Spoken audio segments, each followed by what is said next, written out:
Welcome back, Love Nation. This is Nina. Make sure you guys like, share, and subscribe. Thank you to everybody that has been coming to my channel. Like this video, share this video, and hit that notification bell so you guys know when I drop my next one.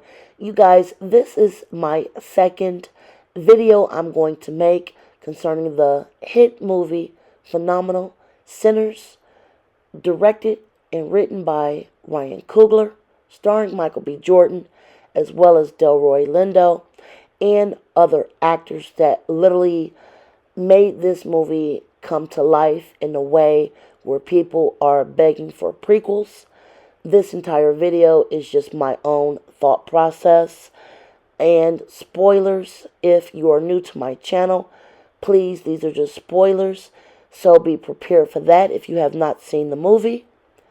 Now, in the first video I just released concerning how I feel about Sinners 7 days later, because this movie has weighed heavily on my mind for not only being such a really, really well scripted, directed, a really good characterization of building of a movie. We went over a couple things in the previous video concerning the lack of IMAX 70mm film. We also discussed what happened at the barn incident, and as well as what I felt the movie actually should have added more of. If you have not seen that previous video, please subscribe to my channel, leave comments, and go back and see that previous video on Sinners 7 days later.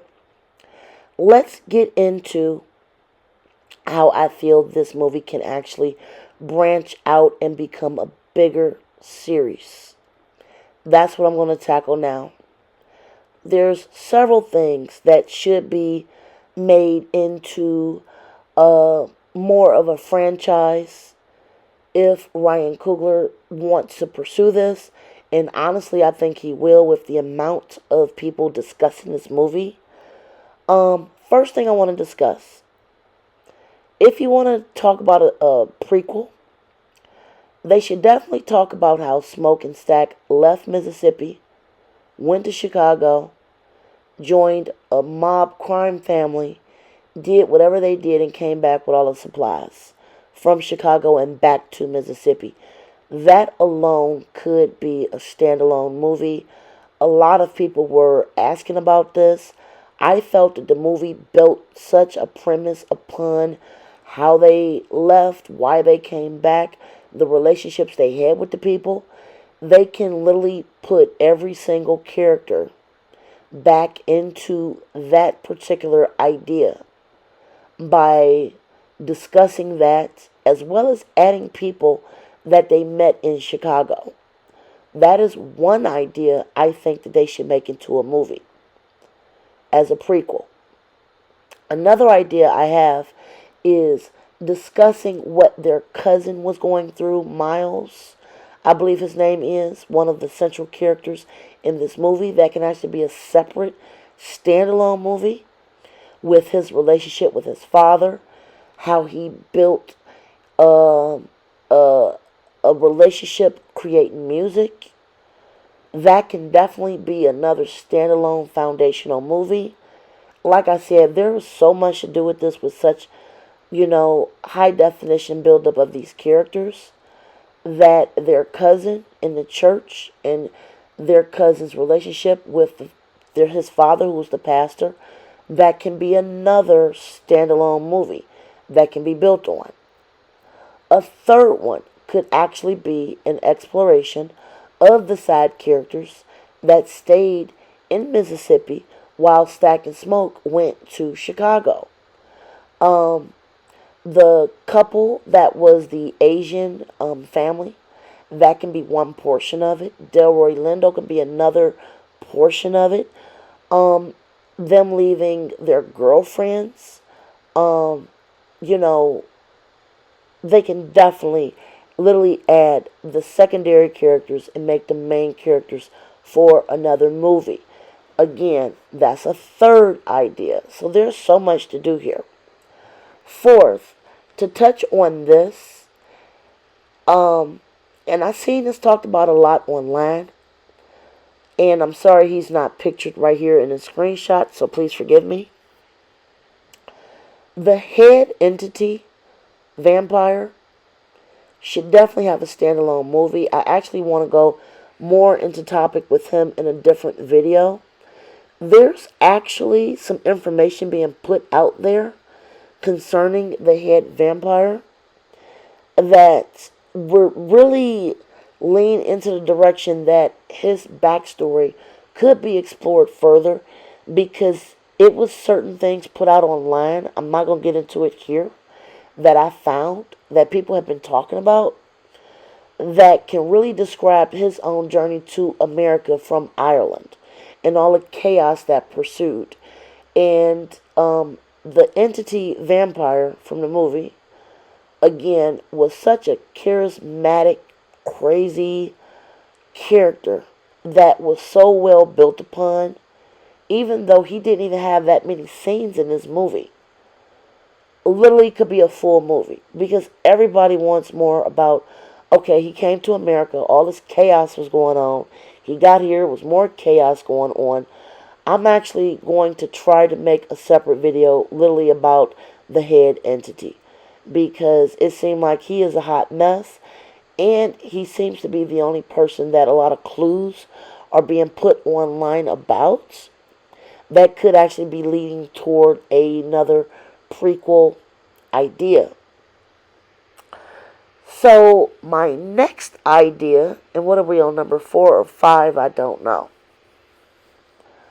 One thing I believe could really make a big story for a prequel or a branching of this story, because it was so centered around music, is the history behind that musical instrument that their cousin had. It played such a huge role in this movie. Not only, the score, the music, everything. But that magical instrument seemed to have been a character upon itself. If you've seen the movie, you know.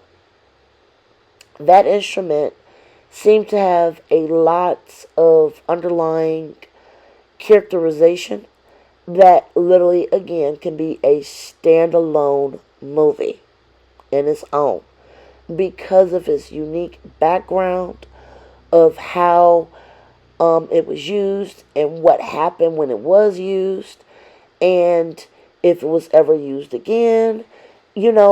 There's so much history that can actually be put on that.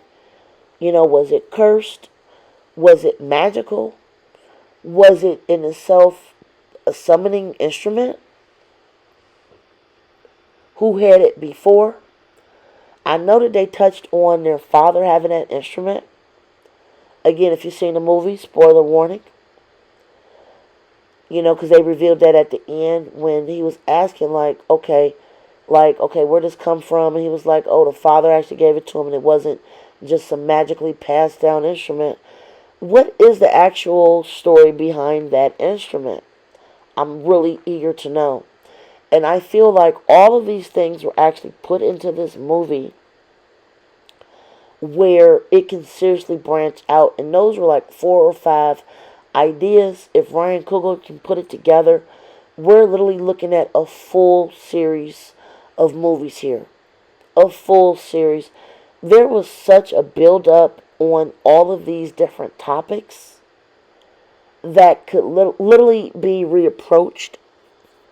And I definitely think that they should be capitalized on. Now, again, these are just my own ideas from what I've seen and my thoughts of this movie 7 days later. And I do have some other topics I want to hit on, but it won't be in this video.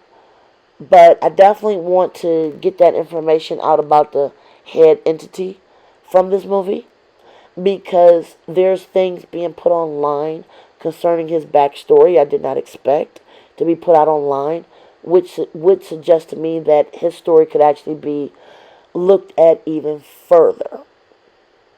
So I want to leave you guys with that. Again, this is part 2 of looking back on Watching Sinners. 7 days later, because there's so much to go through here. Kudos to Ryan Coogler and everybody else involved in this movie, because there's just so much information in this movie to go through and want to expand upon. Like, kudos to him. And like, share, subscribe, share your comments below. Anything else you guys think should be expanded on in this movie. So until next time, you guys, be safe and enjoy your night. Bye, guys.